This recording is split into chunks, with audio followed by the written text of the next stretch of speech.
में यदि सब कुछ भगवान करते हैं तो फिर हम लोग जो झूठ बोलते हैं वो भी तो भगवान की मर्जी से ही बोल रहे हैं। नहीं तो हमारी तो वाणी में इतनी ताकत ही कहाँ। भाई जो हो रहा है भगवान करा रहे हैं। हम सच बोलें तो ईश्वर, बुरा करें तो ईश्वर, भला करें तो ईश्वर, सब भगवान कर रहे हैं। तो इस बात को यदि आप हमसे प्रश्न करें कि महाराज जी इसका समाधान दीजिए, तो आओ मैं एक दृष्टांत से इसका समाधान देता हूं। क्या सच्ची हमारे झूठ के गुनहगार भगवान हैं? क्या सचमुच हमारे चोरी के गुनहगार भगवान हैं? आओ इसे एक दृष्टांत से समझने की कोशिश करते हैं। आप रेडी हैं? सावधान, बोलो हाँ। चलिए सुनो। एक बगीचा था। उस बगीचे में एक व्यक्ति उस बगीचे की रखवाली करता था, जो कि उस बगीचे का मालिक था। वहां बढ़िया बढ़िया फलों के वृक्ष लगे थे, फल भी लगे थे, हरी हरी घास भी लगी थी। अचानक एक चरवाहे की गाय उसके बगीचे में घुस गई। बड़ी सावधानी से सुनना। एक चरवाहे की गाय उसके बगीचे में घुस गई। अब जब गाय बगीचे में गई तो वहां हरी हरी घास गाय खाने लगी। बगीचे का मालिक भी वहीं था। उसकी नजर पड़ी कि गाय बगीचे में घुस आई, बाड़ी तोड़कर। बाड़ी मतलब कांटों की बाड़ी किसान लोग लगाते हैं। तो बाड़ी तोड़कर ये गाय घुस आई। तो उस बगीचे के मालिक ने गाय के पीछे इतने जोर का डंडा मारा उसके रीढ़ की हड्डी पर कि वो गाय डंडा पड़ते ही मर गई। अब समझिएगा, जब गाय मरी तो वहां पर ब्रह्म हत्या प्रकट हो गई। गौ हत्या प्रकट हो गई। तो गौ हत्या को देखकर वह बगीचे का मालिक बोला, तुम कौन हो? उसने कहा, मैं गौ हत्या हूं। तुमने गाय को मारा, अब मैं तुम्हें आऊंगी तुम्हारे ऊपर। तुमने पाप कर दिया, गाय को मार डाला तुमने। तो वो बगीचे का मालिक बड़ा चतुर था। उसने कहा कि गाय को हमने थोड़ी मारा है। तो गौ हत्या ने कहा, मारा किसने? बोला, मारा है इन हाथों ने। यदि हाथ ना उठते कैसे मरती गाय? तो जिम्मेदार ये हाथ हैं। तो हाथों के देवता कौन? इंद्र। हाथों के देवता शरीर के हर अंग के देवता होते हैं। तो हाथों के देवता कौन? तो उस बगीचे के आदमी ने अपनी चतुराई से गौ हत्या से कहा कि ए हत्या, तू जा इंद्र के पास और इंद्र को लग जा। तो हत्या गई इंद्र के पास। अब इंद्र ने देखा, कौन हो? मैं गौ हत्या हूं। यहां क्यों आई हो? बोले, आपने मारा है गाय को। इंद्र बोले, हम तो यही हैं, यहां तो गाय हमने मारी नहीं।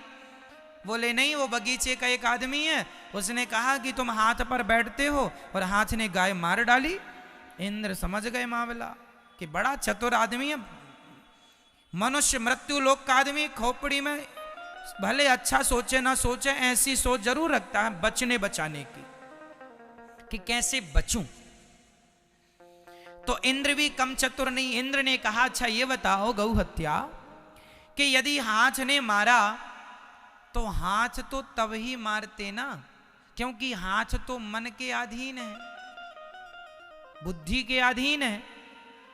भाई बुद्धि ने आदेश दिया मारो, तब ना मारा। तो जाओ, बुद्धि के देवता भगवान ब्रह्मा है, जाओ ब्रह्मा जी के पास। अब हत्या ब्रह्मा जी के पास गई। ब्रह्मा जी, लो हमें।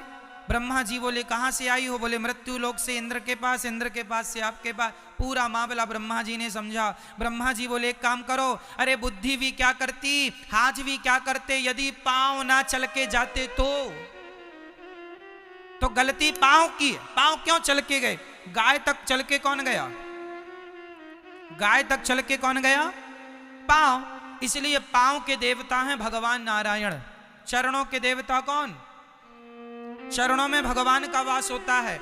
इसलिए कोई भी आदमी हमेशा चरणों का ही स्पर्श करता है, क्योंकि चरणों में भगवान श्रीमन नारायण का वास होता है, इसलिए चरण छुए जाते हैं। जाओ नारायण के पास। अब गौ हत्या गई, भगवान नारायण लेटे थे क्षीर सागर में, माता भगवती लक्ष्मी जी चरण दबा रही थी। आ गई हत्या। भगवान बोले कहो कौन हो? हम गौ हत्या है। तो यहां क्या कर रही हो? बोले मृत्यु लोक से इंद्र के पास, फिर ब्रह्मा जी के पास, अब आज आपके पास आई है। भगवान बोले किसने भेजा है? बोले मृत्यु लोक का एक आदमी फलाना बगीचा है वहां पर रहता है। भगवान बोले जरा 2 दिन रुक जाओ, मैं कन्फर्म करता हूं। अब आप बताइए उस गौ हत्या का मूल अधिकारी कौन है? वो व्यक्ति, बगीचे का मालिक, या इंद्र, या ब्रह्मा, या भगवान नारायण? बताइए कौन? बोलो मेरी मां। भगवान बोले चलो मैं निर्णय लेता हूं। तो भगवान ने एक चरवाहे का रूप बनाया। भगवान ने चरवाहे का रूप बनाया और भगवान ने गाय ली और फिर भगवान गाय चराने चले गए उसी के बगीचे के बगल में। और फिर भगवान की कृपा से वो गाय बगीचे में घुस गई और वो बगीचे का मालिक फिर आया। और जब आया तो उसने गाय को फिर लाठी से मारना चाहा, तो भगवान ने रोका, भैया भैया हमारी गाय धोखे से घुसाई, जरा माफ करो माफ करो। तो भगवान ने पूछा क्यों, ये बगीचा किसका है? बोला मेरा है, मेरा। बोले ये डंडा किसका है? मेरा है, मेरा। ये हाथ किसका है? मेरा हाथ, मेरा। देख रहे हो पावर? मेरा हाथ। ये पांव किसके हैं? मेरे पांव। मेरा पांव। ये जो बुद्धि है तेरी, ये किसकी? मेरी बुद्धि है, मैं बड़ा आदमी हूं यहां बगीचे का। भगवान बोले पागल, जब बगीचा तेरा, हाथ तेरा, पांव तेरा, तो हत्या भी तेरी ही हुई। ये ब्रह्म हत्या अपनी रख, चल यहां से। ये जो ब्रह्म हत्या तूने की है, वो गौ हत्या जो तूने की है, उस गौ हत्या का अधिकारी, उस पाप का अधिकारी भी तू, चल पाप भोग। होशियार बन रहा है? सोचो, अब समझना इस बात की गहराई को। हम लोग कहते हैं ये घर मेरा है, ये पत्नी मेरी है, ये पुत्र मेरा है, लेकिन हम कहते हैं ये पाप हमारा नहीं है, ये पाप तो भगवान की मर्जी से हुआ है।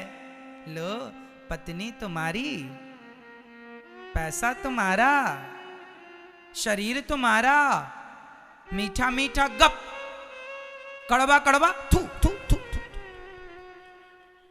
मीठा मीठा गप, कड़वा कड़वा थू, ये तो अच्छा नहीं हुआ। मेरी मां, यदि आपके अंदर ये विचार हो कि ये पत्नी भी भगवान की, पुत्र भी भगवान का, घर भी भगवान का, पैसा भी भगवान का, ये संपत्ति सब रघुपति के आही, ये शरीर भी भगवान का, यदि आपने समर्पण कर दिया, नाथ मेरा सब कुछ आपका है, तो फिर तुम जो पाप करोगे ना, वो पाप भी सच्ची भगवान का ही माना जाएगा। लेकिन आप कहो कि घर मेरा, पत्नी मेरी, पुत्र मेरा, परिवार मेरा, पैसा मेरा, पद मेरा, प्रतिष्ठा मेरी, शरीर मेरा, लेकिन पाप भगवान का, तो साहब ये बात तो कहीं तर्क पे बैठ नहीं रही है बराबर, कसौटी पर। सब तुम्हारा है तो फिर पाप भगवान का कैसे हो गया? फिर झूठ जो तुमने बोला है तो झूठ के अधिकारी तुम ही कहलाओगे, भगवान क्यों कहलाएगा? बोलो मेरी मां। पत्नी तुम्हारी है, सब तुम्हारा है, और झूठ भगवान का। वाह! यदि आप सच्चे भक्त हैं और आप कहते हैं कि सब कुछ भगवान का है, यदि आप दिल, दिमाग, मन, बुद्धि से मान लेते हैं कि ये सब कुछ ईश्वर का है, तो मैं आपको लिख कर देता हूं, यदि तुम मान लोगे कि ये शरीर भगवान का है, तो तुम्हारा हाथ कट जाएगा, जरा सा भी तुम्हें दर्द नहीं होगा, क्योंकि मान लिया है तुमने भगवान का है, तो दर्द भी भगवान को होगा, तुम्हें नहीं होगा। ये उच्च कोटि की साधना और भक्तों के लक्षण है। कई भक्तों की कथा आती है जिन भक्तों के लोगों ने हाथ काट दिए थे। सदन कसाई की कथा मैंने आपको सुनाई, कई महीने पहले सुनाई थी, दोहरा देता हूं आपको। सदन कसाई था, उसके पास एक शालिग्राम भगवान जी थे।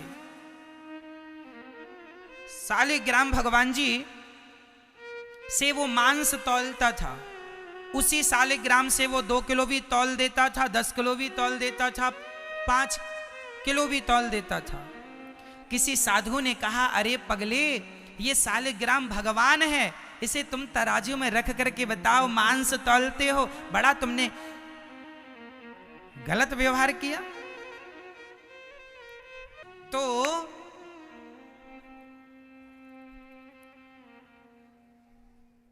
मेरी मां सदन कसाई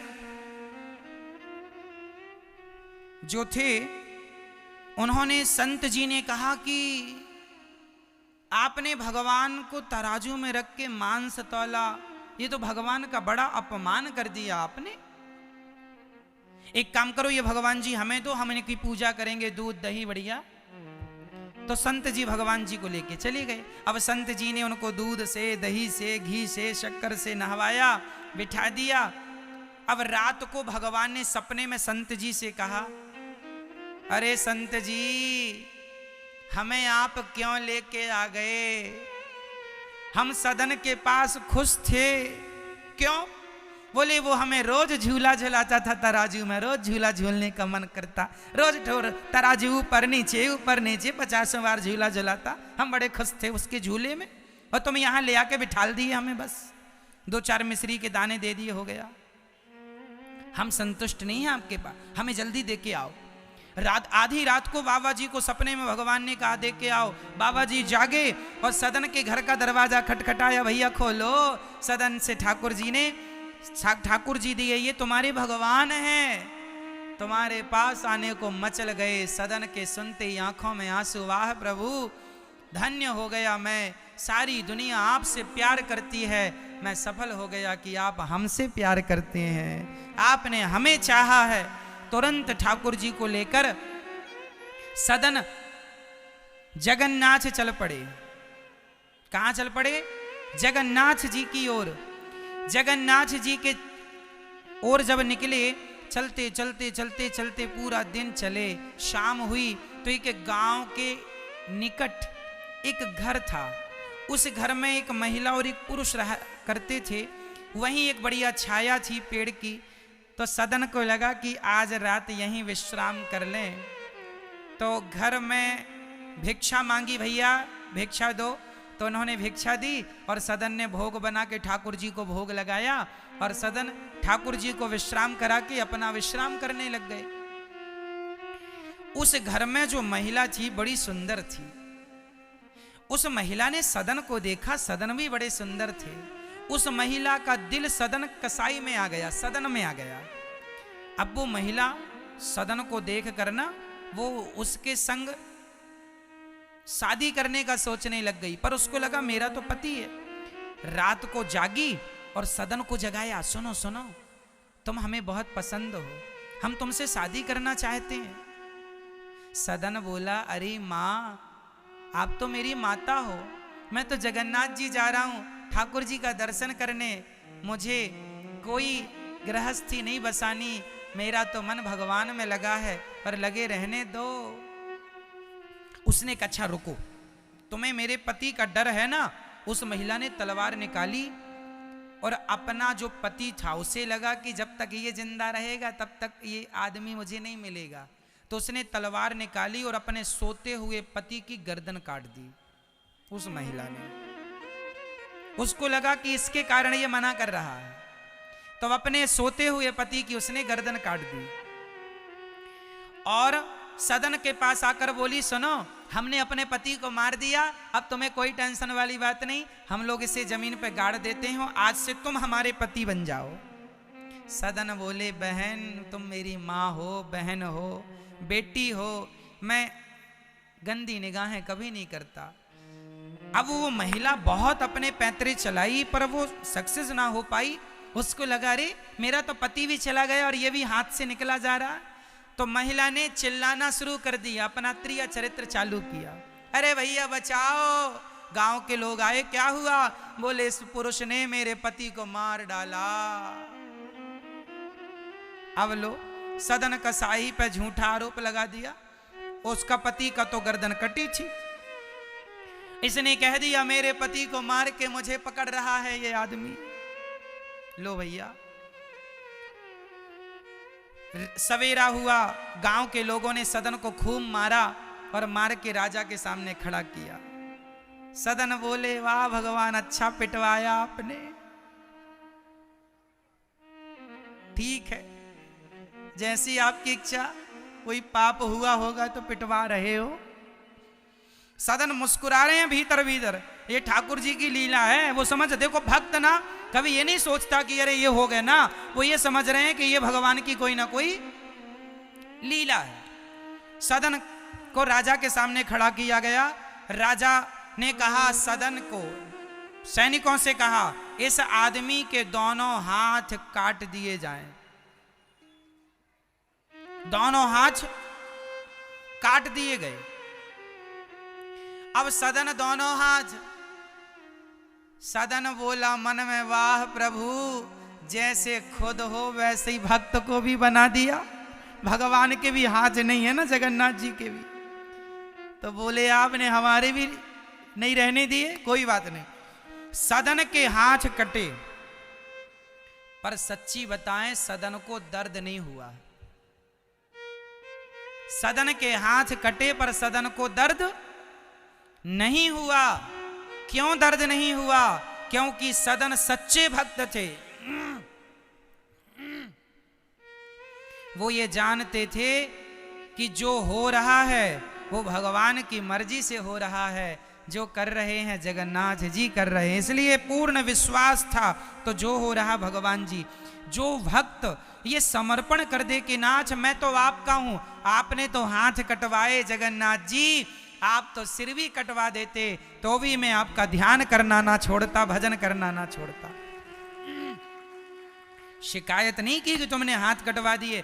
उन्हीं कटे हाथों से भगवान जी के पास गए, और जब गए तो जगन्नाथपुरी पहुंचने के साथ ही भगवान जगन्नाथ जी ने अपने पुजारियों से कहा, मेरा भक्त आ रहा है, उसे पालकी पर बिठा करके लाओ। पुजारी पालकी लेकर गए, सदन को बिठाए पालकी पर, और पालकी पर बिठा कर लाए। और सदन ने जगन्नाथ जी को जैसे ही हाथ जोड़कर प्रणाम करना चाहा, अपने आप उनके हाथ उत्पन्न हो गए, प्रकट हो गए, ज्यों की त्यों हाथ आ गए उनके। तो सदन ने भगवान से सवाल किया कि प्रभु जब हाथ लौटाने ही थे आपको तो कटवाए क्यों? तब भगवान बोले, बेटा ये तुम्हारे पूर्व जन्म का पाप था, उस पाप के कारण तुम्हारे हाथ कट गए। कौन सा पाप था? तो जगन्नाथ जी ने कहा, सदन पिछले जन्म में तुम बहुत बड़े साधु थे,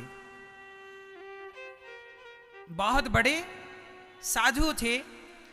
तुम जंगल में बैठे तप कर रहे थे, तभी वहां पर एक कसाई एक गाय को लेकर जा रहा था। अचानक वो गाय कसाई के हाथ से छूट गई और तुम्हारे सामने से गुजरी। कसाई ने तुमसे पूछा कि क्या आपने गाय को देखा है? तो आपने अपने हाथों के इशारे से बता दिया, गाय इस तरफ गई है। सुनना, गाय की रक्षा के लिए यदि झूठ बोलना पड़े तो उसकी रक्षा के लिए झूठ बोल लेना चाहिए, या तुम्हें झूठ नहीं बोलना तो चुप रहो, कुछ ना बताओ। तो संत जी ने हाथ उठा के बता दिया इशारे से कसाई को कि आपकी गाय इस तरफ गई है। कसाई ने गाय को पकड़ लिया और कसाई ने गाय का सिर काट दिया। वही गाय इस जन्म में वो महिला बन के पैदा हुई और वह कसाई उसका पति बना। पिछले जन्म में कसाई ने गाय को काटा तो इस जन्म में गाय ने महिला बन के अपने पति कसाई को काट दिया, वैसे ही उनका हिसाब चुकता हुआ। पर तुमने हाथ खड़े कर दिए थे तो तुम्हारे दोनों हाथ काट लिए गए, ये तुम्हारे पापों का दंड है। परंतु तुमने भक्ति नहीं छोड़ी, मुझ में निष्ठा नहीं छोड़ी, तो मैंने तुम्हारे दोनों हाथ तुम्हारे भक्ति के बल पर तुम्हें लौटा दिए हैं। ये तुम्हारी तपस्या है। ये सदन कसाई की चर्चा है। ये कथा हमने आपको क्यों सुनाई? ये हमने इस उत्तर पर सुनाई कि भगवान, आपने झूठ बोला, हमने चोरी की, तो हमारी चोरी का जिम्मेदार भगवान नहीं है, हमारे पाप के जिम्मेदार भगवान नहीं है, हमारे पाप के जिम्मेदार हम स्वयं हैं। कब हैं? जब आप ये कहते हैं कि ये पत्नी मेरी, पुत्र मेरा, परिवार मेरा, जब सब तेरा है तो तेरे द्वारा किया गया पाप भी तेरा है।